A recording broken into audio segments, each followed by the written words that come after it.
विपक्ष की जाति जनगणना की मांग और बिहार में जाति जनगणना के आंकड़े सामने आने के बाद बैकफुट पर दिख रही बीजेपी अब इस मुद्दे पर फ्रंट फुट पर खेलने की तैयारी में है। देश भर में पिछड़े और दलित वर्ग के बीच बीजेपी महासंपर्क अभियान शुरू होगा। खास बात यह भी कि ये सभी कार्यक्रम राम मंदिर शिलान्यास के ठीक बाद शुरू किए जाएंगे।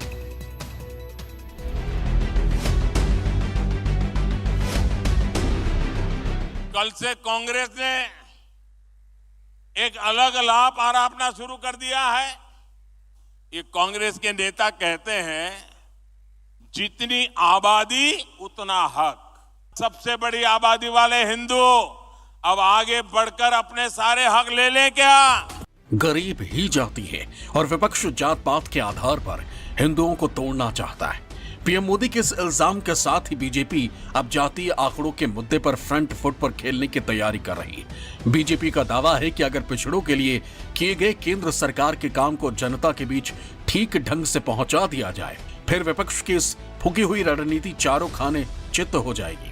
यही नहीं, विपक्ष के जाति कार्ड के सियासी प्रभाव को खत्म करने के लिए बीजेपी एक बार फिर हिंदुत्व के मुद्दे को धार देने की तैयारी में है और जातिगत जनगणना के मुद्दे पर बीजेपी का पलटवार भी राम मंदिर के शिलान्यास कार्यक्रम के साथ ही शुरू होगा।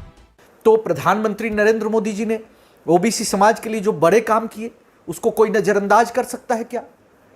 जो पिछड़ा वर्ग आयोग को संवैधानिक दर्जा दिया, नीट में आरक्षण दिया, ओबीसी के लिए वेंचर कैपिटल फंड, आज 60% से ज्यादा दलित पिछड़ा आदिवासी समाज के मंत्री हैं केंद्रीय मंत्रिमंडल में, और जो विश्वकर्मा योजना लागू किया गया है यह 60% ओबीसी समाज के लोगों के इंटरेस्ट को फुलफिल करता है।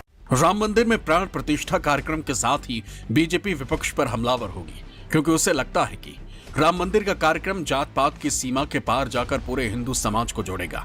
सूत्रों की माने तो केंद्र सरकार जस्टिस रोहिणी आयोग की रिपोर्ट को भी हमली जामा पहना सकती, जिसके मुताबिक ओबीसी में शामिल करीब 1000 जातियां बीते 3 दशक से आरक्षण के लाभ से वंचित हैं। बीजेपी हिंदू वोटों के ध्रुवीकरण के लिए समान नागरिक संहिता का मुद्दा फिर से उछालने की तैयारी कर रही है। इसके अलावा बीजेपी यूपी के प्रयागराज में दिसंबर में एक बड़ा ओबीसी महाकुंभ करेगी, जिसमें पीएम मोदी समेत पार्टी के बड़े ओबीसी नेता शामिल होंगे। बीजेपी जाति आधारित क्षेत्रीय पार्टियों को परिवारवाद के मुद्दे पर भी घेरने की तैयारी कर रही।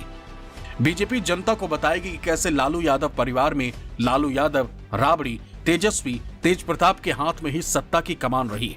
समाजवादी पार्टी के परिवारवाद को लेकर अखिलेश यादव पर निशाना साधा जाएगा। कांग्रेस के परिवारवाद को लेकर भी बीजेपी हमलावर रहेगी।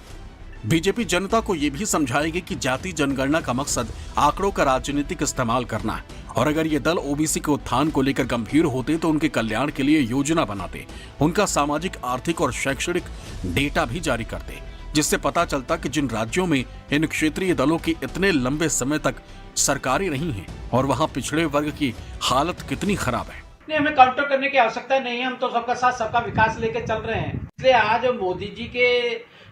मोदी जी जनता के दिल में वास करते हैं, इसलिए हमें इस आंकड़ों में पढ़ने की जरूरत नहीं। हम सर्वांगीण विकास चाहते हैं, सर्वस्पर्शी विकास चाहते हैं। हमें मालूम है इसका जवाब तो ये लोग देंगे ना जी। नीतीश देगा, लालू यादव देंगे, जो 35 साल शासन करते रहे तो बिहार के अंदर, और किसी भी व्यक्ति का कोई विकास नहीं हुआ।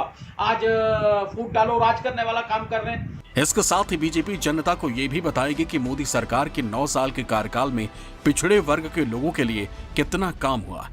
बीजेपी की रणनीति है कि बहुसंख्यक समाज को बहुसंख्यक बताकर ही राजनीति की जाए। विपक्ष के जाति के जाल में फंसने से उसको नुकसान हो सकता है। पार्टी ने तय किया है कि गरीब और हिंदुत्व, इन 2 मुद्दों पर वो अपने चुनावी रणनीति को आगे बढ़ाएगी।